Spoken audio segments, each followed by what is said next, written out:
I'm travel journalist Bill Cleveland, and this is the Ultimate American Music Bucket List. However you look at it, when the organizers saw the land, they knew that this was the spot for them. It was one of the most important events in American music history, the Woodstock Music and Arts Festival in the summer of 1969. We take a road trip to Bethel, New York, right now on the Ultimate American Music Bucket List.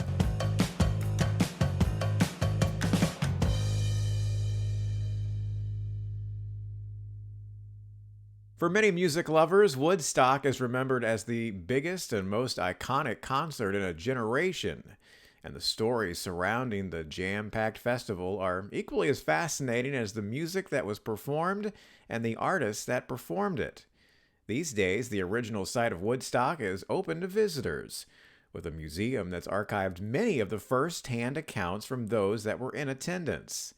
Julia Fell is a curator at the Bethel Woods Center for Arts, and shares some of her notable discoveries and some of the stories surrounding the events of August 15th through the 18th in 1969. So the road to Woodstock was a little bit bumpy.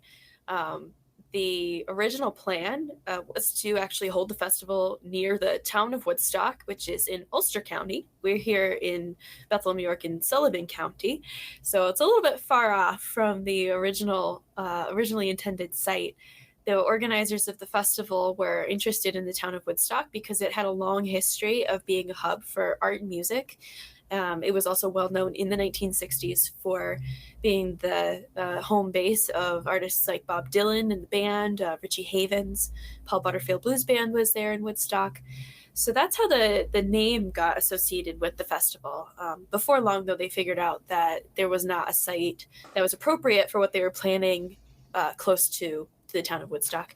So then they went over to the town of Wallkill, which is in Orange County, and had a site planned out there before the folks in the town of Wallkill decided they weren't too keen on having a rock music festival in their town and their precious teenagers being influenced poorly, in their opinion, right, by such a gathering.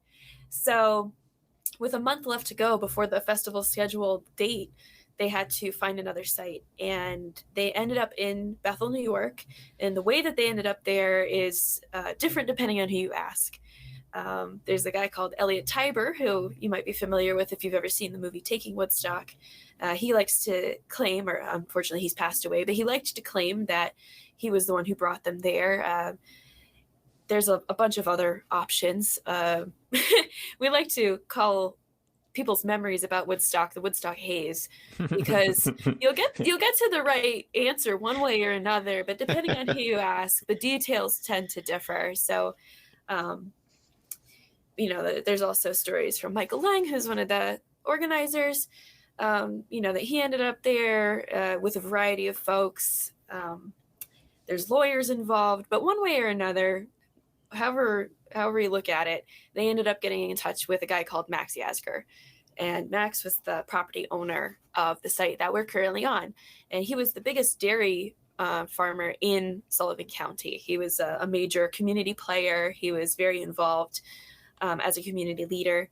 And he owned this land that, however you look at it, when the organizers saw the land, they knew that this was the spot for them. The field that Woodstock ended up being held on was a natural amphitheater, a bowl in a field, basically perfect to have a stage situated at the bottom of, and then seating all the way up the hill. It was going to be great for view, great for acoustics, and so that's what they wanted.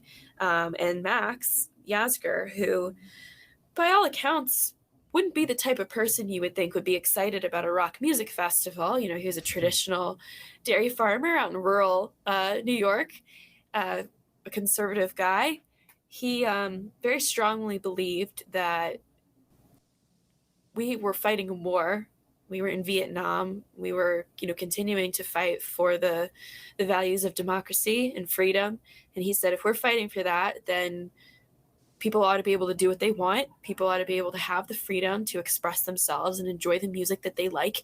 Even if it's not my favorite music, it's somebody's favorite music, and they ought to be able to celebrate that and express that. So he agreed and came to an agreement with the festival organizers, the folks at Woodstock Ventures, and they had basically 3 to 4 weeks to move everything from Wallkill, which is a good 45 minutes away, up to the new site in Bethel. But it ended up being perfect for what the vision of the festival was, which was a rural, bucolic, kind of escape from your everyday life setting. The site they had in Wallkill would have done just fine, but it was a little bit less rural. It was on a site that was slated to become an industrial park. So there was a little bit less nature going on. It was a very complicated road, complicated process to get to Bethel, but it was fate in a way that they ended up here. So Yeah, that's a really a long way of explaining why no, we're as here. no, that's fascinating.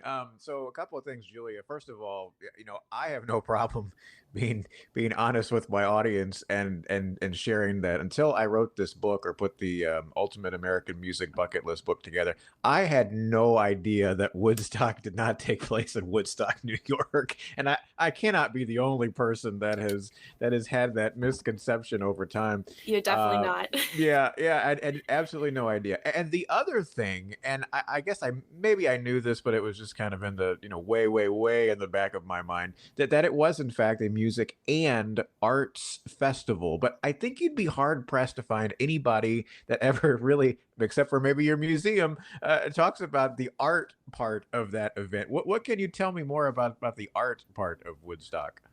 Oh, I'm so glad you asked. As you may know, and as your listeners may know, our special exhibit for this year, for 2022, is entitled And Art Fair and is all about the art aspect of Woodstock. So we have been doing a lot of research on the lost stories of Woodstock, the art being just one of those things. In the 50 plus years since Woodstock, what has lived on in a lot of people's memories from the album and from the documentary that came out in 1970 is the music. And without a doubt, the music is unbeatable.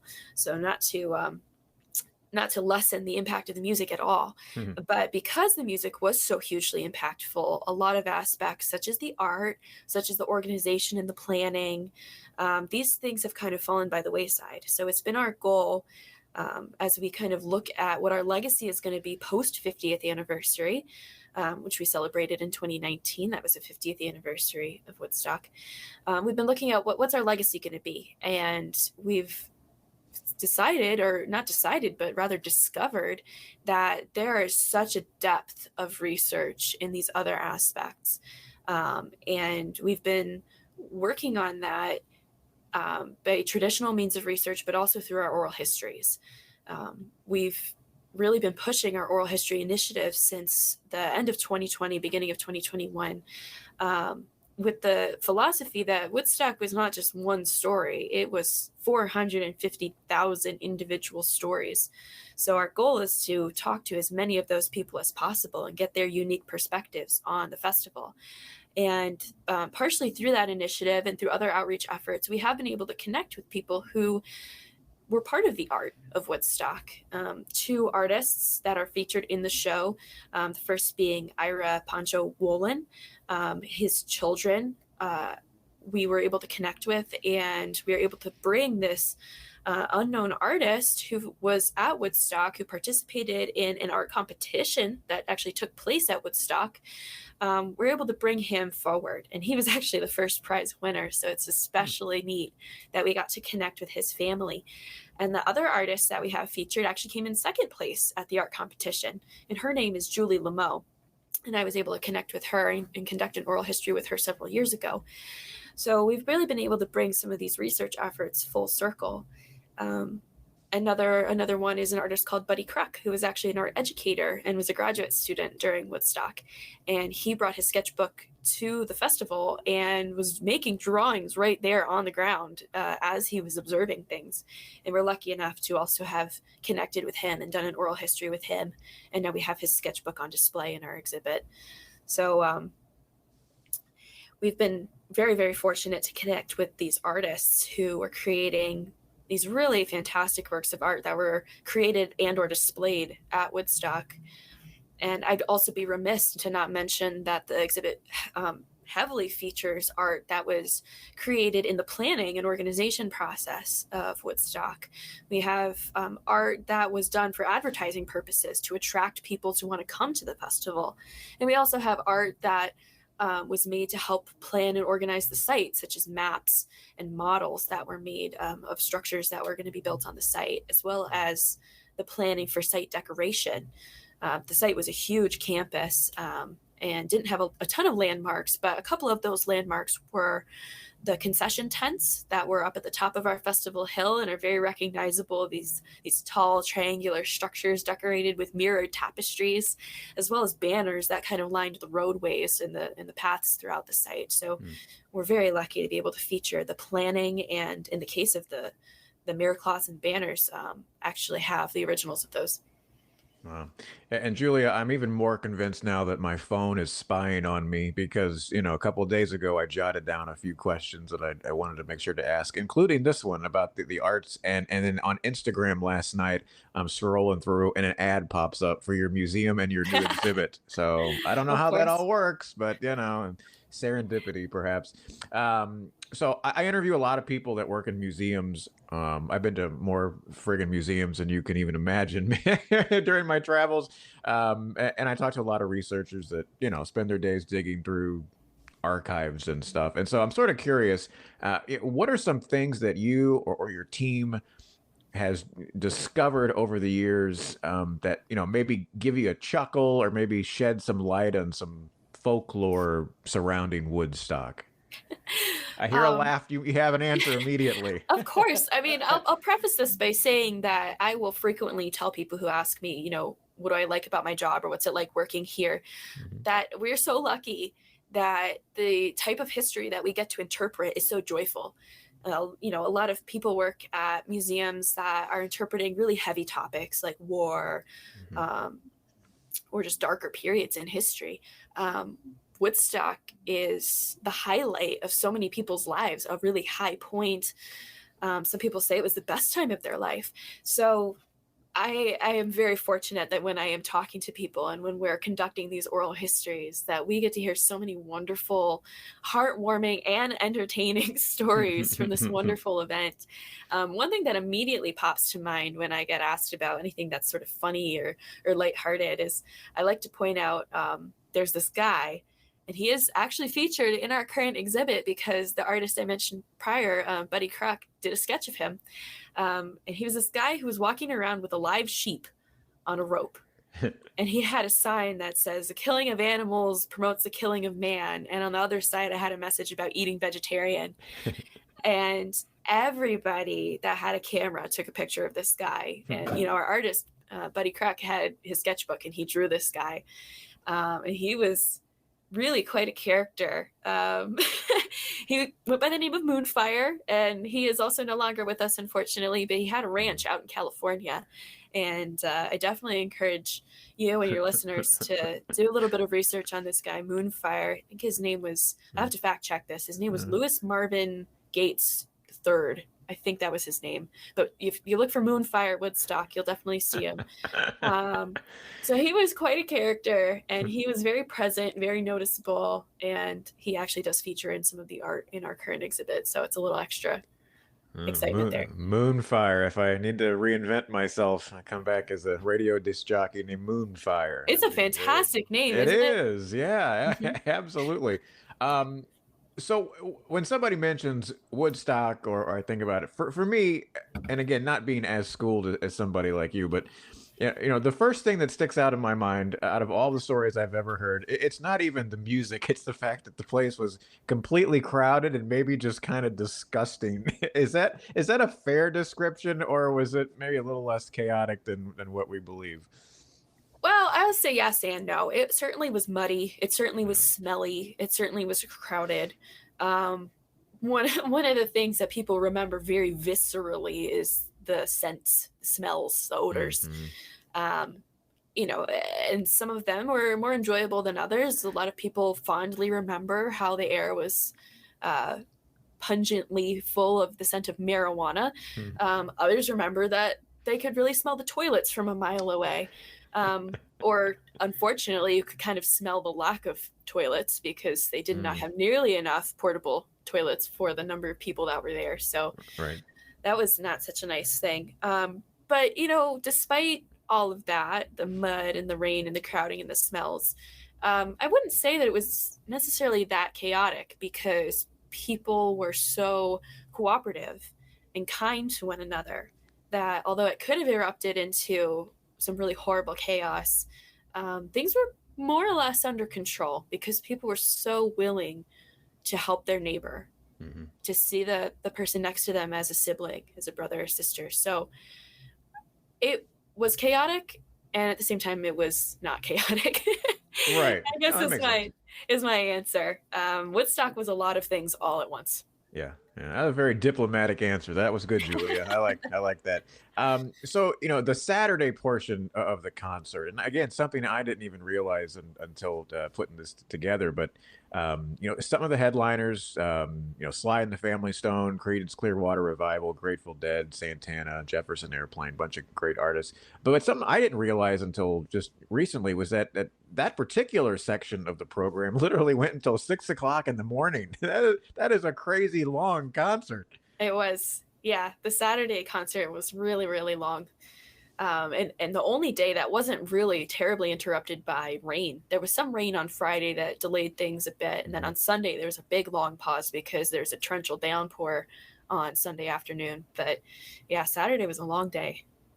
Yeah, that's crazy. I was reading recently some quotes from some different artists that turned down invitations to perform at Woodstock. One of them being Tommy James, lead singer of Tommy James and the Shondells, songs like "Mony Mony" and "Crystal Blue Persuasion." That's not necessarily my music. I'm kind of an old soul, so I know some of those songs. But he was told, and I believe the quote was, "Yeah, listen, there's some pig farmer in upstate New York that wants you to play in his field." And he declined when that description was given to him, probably on the fly, and you lose some context and translation, I suppose. But almost as interesting as the people that did agree to play is the list of people who declined to participate and probably wound up kicking themselves.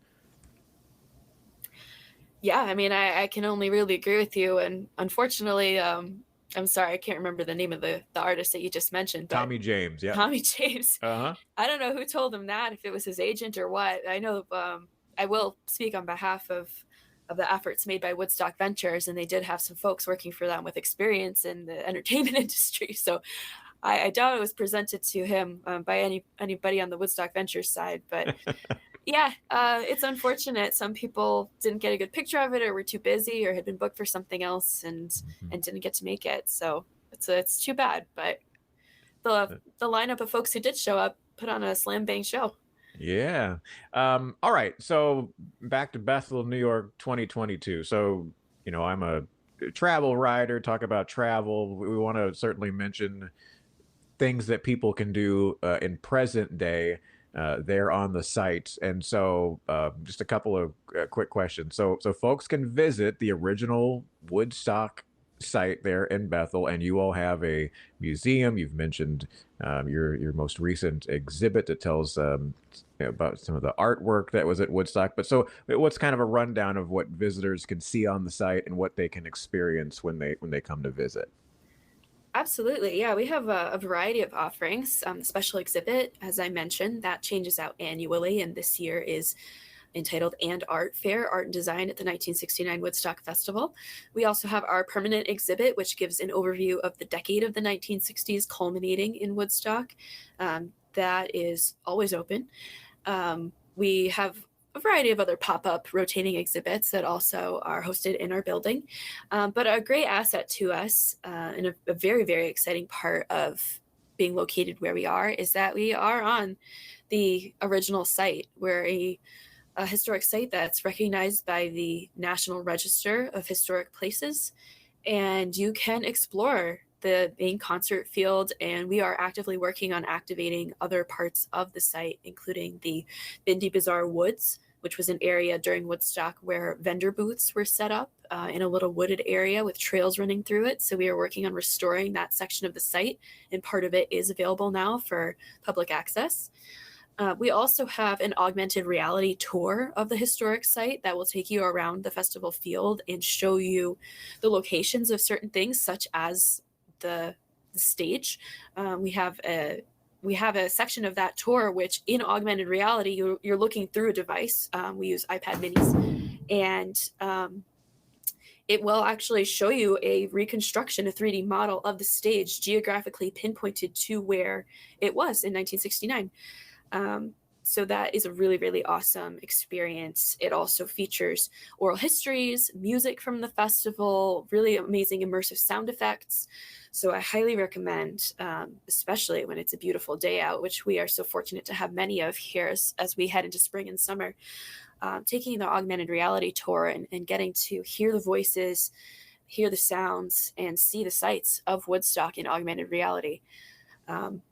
So that's something that we've been offering for the past few years.